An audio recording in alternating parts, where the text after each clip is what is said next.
Телекайда өкпі ағарының күресшін күн қазы қайралажың біргісінің шары денің шылсай шебіргі 5 марта іштірілші. Бүкін немец микробиолог Роберт Кох өкпі ағарының шоғын жағын әлезіне сығарып алған. Өкпі ағари ол кейже тарап шатқан шоғын жақ. Аны емнен мен жүрген кізі бір шылды 10-15 кізе шұқтырсаларға айыбыз. Сағымға тұсты шылсай өкпі ағари 1.600.000 кізінің шұтызын үзібізше.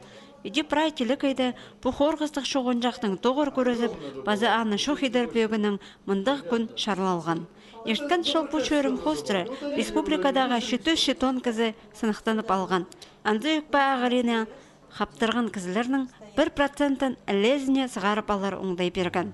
Сағымға тұсты рентген пастыры ағарғыны пасталша соқ тап кізіні емнапаларға шарер. Антына емне керенді күстік емнерге айма қазны программаларыншы ақшы көп қорадылшы. Шылсай 10% ақшықын кізілердің арызында кізілердің обследовательмізі туберкулез выявляем. Туберкулез на ақшықын шон пастағы ранней стадияда пределлардың кипсах мұндық жалобалары шоу.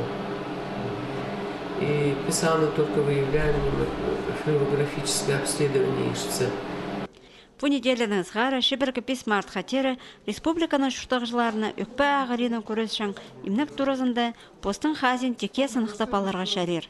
Имжелер 9 шастың сығары 14 час қатері тоғынарлар.